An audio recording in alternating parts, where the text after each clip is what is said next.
Tá, ok. Pessoal, bom dia a todos. O meu trabalho é sobre a gestão ambiental dos recursos hídricos. Meu nome é Angélica e a minha professora orientadora é a Daniele Granado. Vou falar um pouquinho sobre a introdução do meu trabalho. A gestão ambiental de recursos hídricos nada mais é do que a capacidade da administração das atividades econômicas, sociais, em função da utilização racional dos recursos hídricos. Dessa forma, a política de gestão das águas está intimamente relacionada com a política ambiental, devendo ser considerada como um elemento norteador na gestão das águas. A gestão ambiental é o ato de administrar e dirigir os ecossistemas naturais e sociais que se insere um homem e um indivíduo como um meio, tá? Buscando a preservação dos recursos naturais e das características essenciais do entorno de acordo com os padrões de qualidade. A gestão dos recursos hídricos deve constituir um conjunto de medidas, regras operacionais e incentivos aplicando à água e aos recursos terrestres a ela associados por meio de arranjos relacionados à água. A gestão de recursos hídricos deve estar associada à gestão ambiental como um todo, compreendendo outros componentes e meio físico, o solo, o ar, do meio biótico, da fauna e da flora. Os dois instrumentos, como gestão ambiental e recursos hídricos, são fundamentais para a proteção dos recursos hídricos do nosso Brasil. Gerenciamento dos recursos hídricos. O gerenciamento dos recursos hídricos pode ser entendido como um conjunto de ações a se desenvolver para garantir à população e às atividades econômicas uma utilização otimizada da água, desculpa, tanto em termos de qualidade como de quantidade. Essas ações podem ser conforme o caso de caráter político, legislativo, executivo, de coordenação de investigação de formação de pessoal e de formação de cooperação intencional ao mesmo internacional. A discussão no Brasil. Na década de 80, uma discussão intensa de participativa sobre o novo modelo de gerenciamento dos recursos hídricos no país.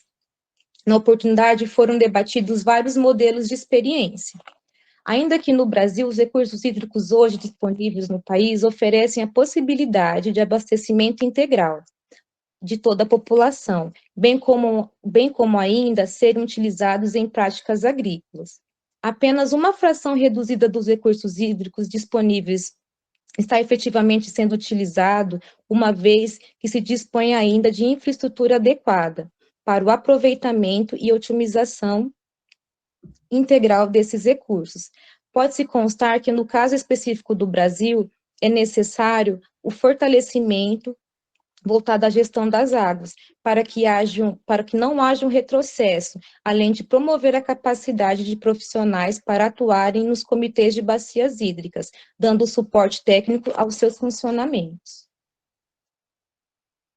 Recursos hídricos. Existe uma grande interação e interdependência entre os recursos hídricos e os demais elementos, que constituem o meio ambiente. Só um minutinho, pessoal, que eu me perdi aqui nas minhas explicações, desculpa. Os recursos hídricos são corpos de águas que existem no planeta, desde os oceanos até os rios passando pelos lagos. Esses recursos devem ser preservados e utilizados de forma racional, uma vez que são indispensáveis para a existência humana. O problema é que, embora uma maioria seja de recursos renováveis e de sobreexploração, e as contaminações que provocam diversas atividades humanas fazem os recursos hídricos estarem em risco, principalmente no que se refere ao uso urbano e ao uso industrial. O uso urbano, entende-se que os problemas relacionados com os lançamentos de esgotos, depositação do lixo, captações para os abastecimentos, que afetam significativamente os recursos hídricos. Já o uso industrial consta-se problemas relacionados aos lançamentos de poluentes e a captação degradando de forma pontual ou difusa da qualidade das águas nos rios. No entanto, no uso rural, prevalece a influência da irrigação através do carregamento de sedimentos de erosões, condições dos cursos da água. Dessa forma, a política de gestão das águas está intimamente relacionada com a política ambiental. Deve ser considerada como um elemento norteador da gestão das águas. Um dos principais problemas associados nas atividades é a constante degradação do curso da água. Isso compromete não só o funcionamento da cadeia alimentar e dos ecossistemas, mas também atinge a oferta de águas potável do mundo.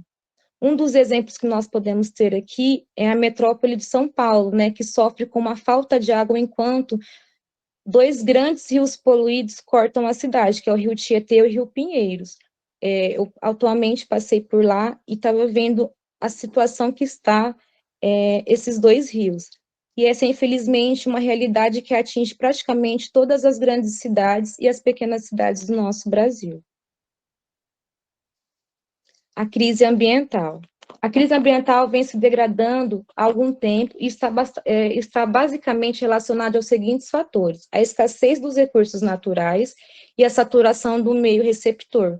Isso se dá também ao crescimento da população mundial nas últimas décadas, especialmente na população urbana dos países em desenvolvimento, bem como a utilização do processo produtivo predominante e acentuado no quadro de degradação ambiental. Recursos hídricos e sustentabilidade. No contexto atual, a discussão está sendo bastante debatida. Acho que os meninos falaram bastante sobre a educação ambiental. Eu, como professora, trabalho bastante a questão da sustentabilidade com os meus alunos, e com isso a gente consegue desenvolver vários projetos, e eu consigo ter umas metodologias ativas com os meus alunos. Eu vou mostrar para vocês duas fotos de atividades que eu estou realizando com os meus alunos. Nós estamos trabalhando com a coleta do óleo de cozinha usado. Então, em parceria, junto com a direção da escola em que eu trabalho, junto com os meus alunos, nós estamos conscientizando não só os nossos alunos da rede estadual do distrito de Montalvão, mas também a nossa comunidade, né? Tem duas mães de alunos que estão reutilizando o óleo de cozinha usado para fazer sabão para lavar roupa. Então, eu não estou só conseguindo conscientizar os meus alunos, mas também a nossa comunidade, que é um pouco desfavorecida de informações. Eu fui junto à Prefeitura de Presidente Prudente pedir apoio ao Horto Florestal, aos engenheiros ambientais, para eles estarem indo à escola, fazendo algumas palestras e divulgando, né, as ações ambientais que a população precisa estar sabendo que a cidade realiza. E com isso está sendo uma conversa um pouco extensa, porque eles falam que o distrito de Montalvão, onde eu dou aula, é um pouco longe, então fica inviável a ida dos engenheiros para estar realizando essas palestras. Então, aos poucos, eu estou tentando levar algumas informações sobre meio ambiente, sobre reciclagem e reutilização do óleo de cozinha. O desenvolvimento sustentável. A aplicação do conceito de desenvolvimento sustentável é a realidade e requer, no entanto, uma série de medidas, tanto por parte do poder público, quanto da iniciativa privada, assim como exige um consenso internacional. Para a observação do desenvolvimento sustentável, as populações devem ser envolvidas nas elaborações e execuções dos planos de gerenciamento dos recursos hídricos, como na participação democrática, que devem ser disponibilizados pelas formas de organização sociais, políticas e institucional. A legislação brasileira sobre os recursos hídricos. Além da Constituição de 88, a lei determina que a água é um bem de toda a população, e por isso o seu uso deve acontecer mediante aprovação do poder público, seja estadual ou nacional. Em 1997 foi criada a Lei 9.433, conhecida como a Lei das Águas, que estabelece a Política Nacional dos Recursos Hídricos. O documento tem como objetivo controlar de forma qualitativa e quantitativa o uso da água e fiscalizar o efetivo exercício dos direitos do acesso pelas organizações. A Lei das Águas e o Sistema Nacional de Gerenciamento dos Recursos Hídricos. A Lei das Águas conta com o Sistema Nacional de Gerenciamento dos Recursos Hídricos, que tem como principal função realizar a gestão do uso do curso de forma democrática e participativa. O órgão deliberativo e normativo mais elevado da hierarquia do Sistema Nacional de Recursos Hídricos, em termo administrativo, é o Conselho Nacional de Recursos Hídricos. A ele cabe decidir sobre grandes questões do setor, além de solucionar conflitos envolvendo quaisquer aspectos da Política Nacional de Recursos Hídricos.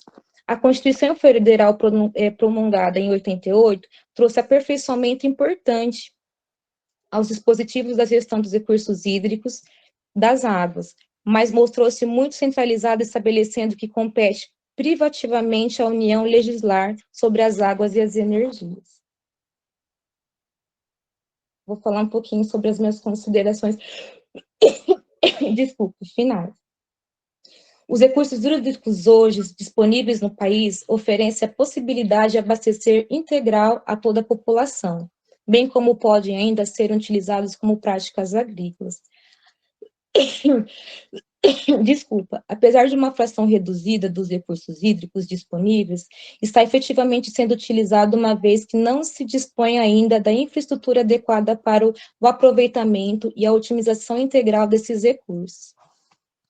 Dessa maneira, é necessário fortalecer os organismos voltados à gestão das águas, para que não haja retrocesso, além de promover a capacitação de profissionais para atuarem nos comitês das bacias, dando suporte técnico ao seu funcionamento.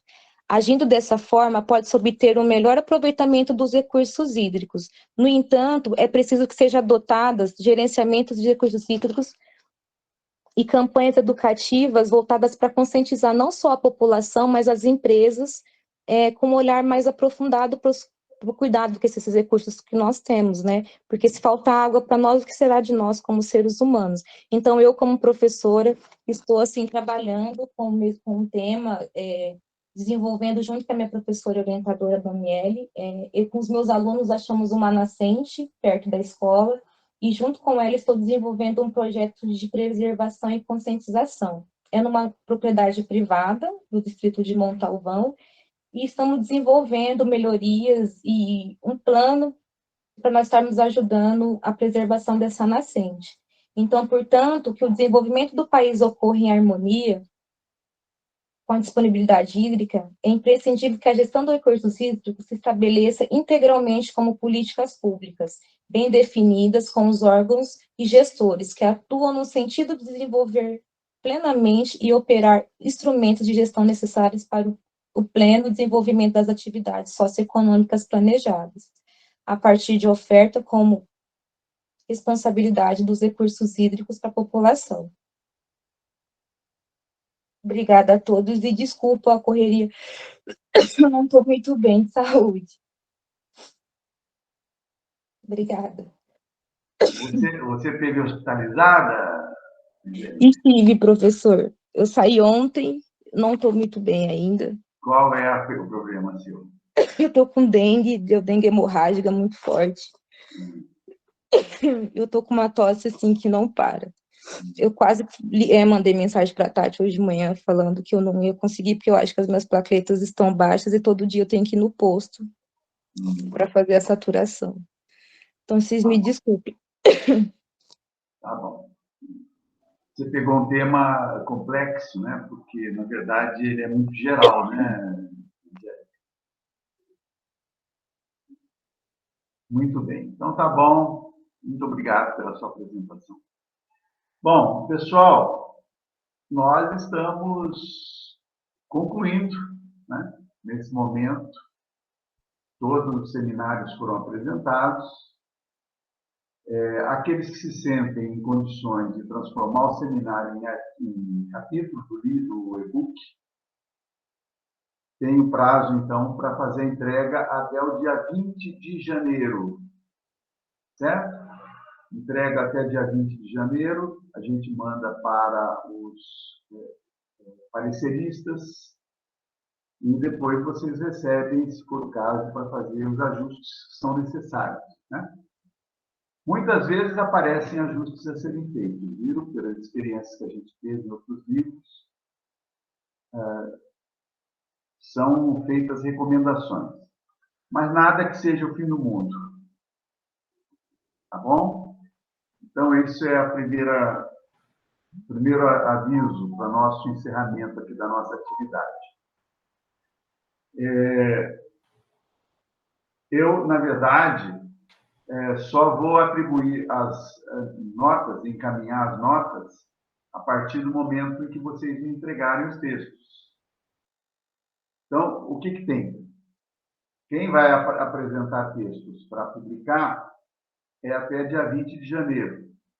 Quem não vai entregar texto para a publicação do e-book, depois, por favor, nos informe.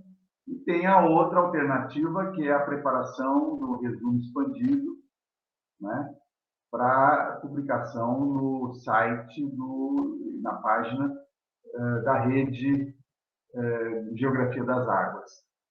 Então, eu vou pedir, vocês já sabem, a Flávia vai fazer contato com o pessoal da Bahia, que ficou de preparar o template, e vocês vão receber o template. Quem quiser, né?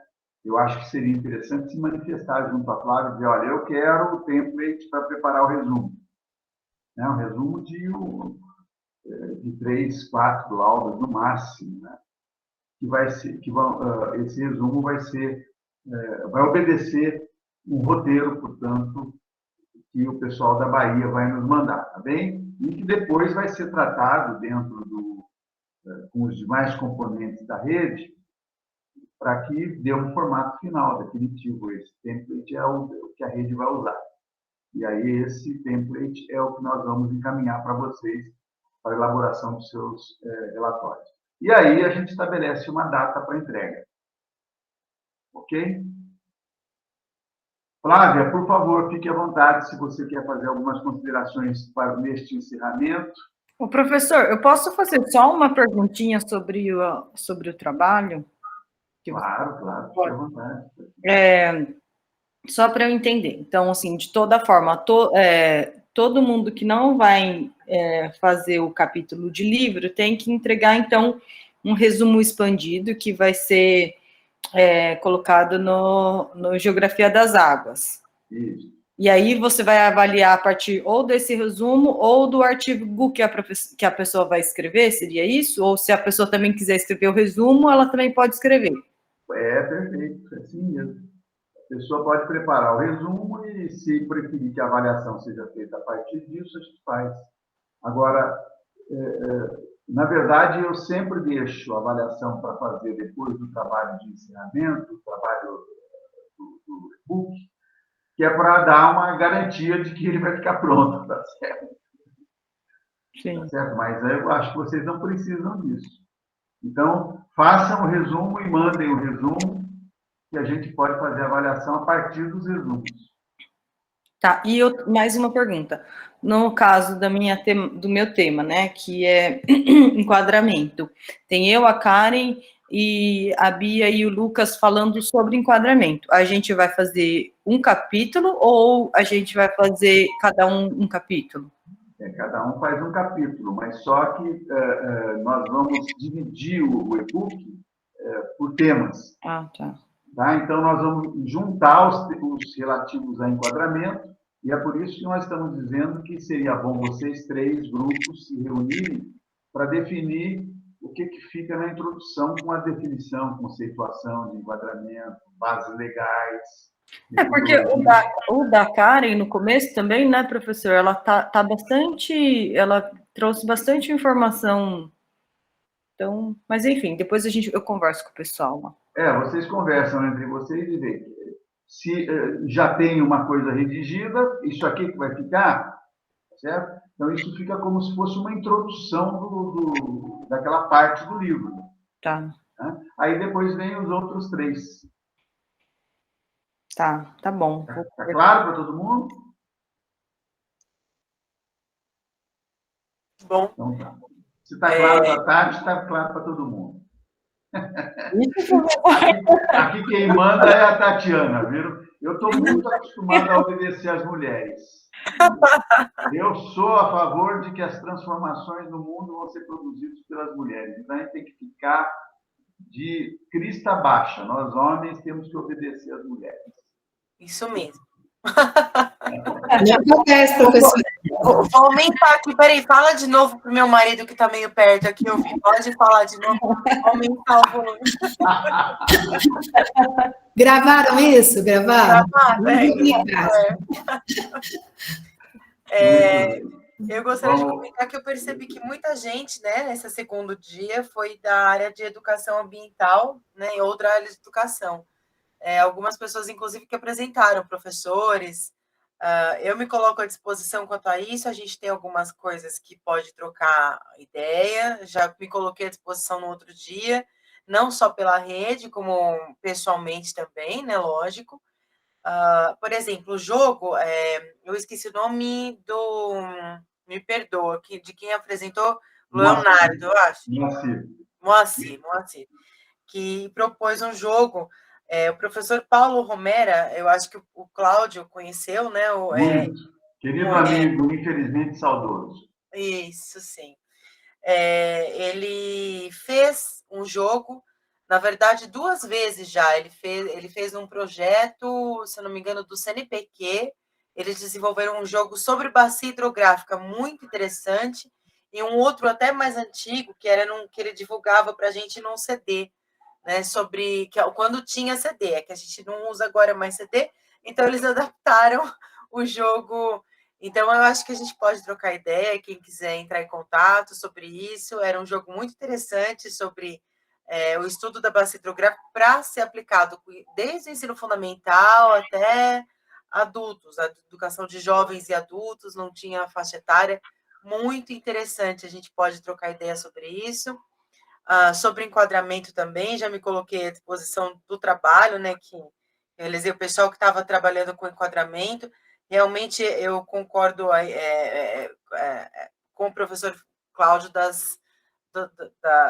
dos pontos que ele colocou, né, do trabalho de enquadramento, principalmente com relação à classe especial, né, que a gente praticamente não...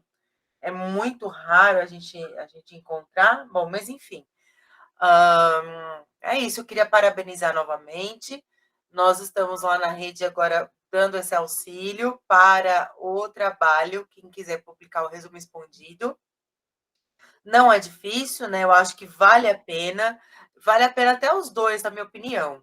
Eu faria, que nem a Tatiana comentou, eu faria talvez até os 2, porque já que você vai fazer um trabalho, de repente o resumo expandido fica fácil.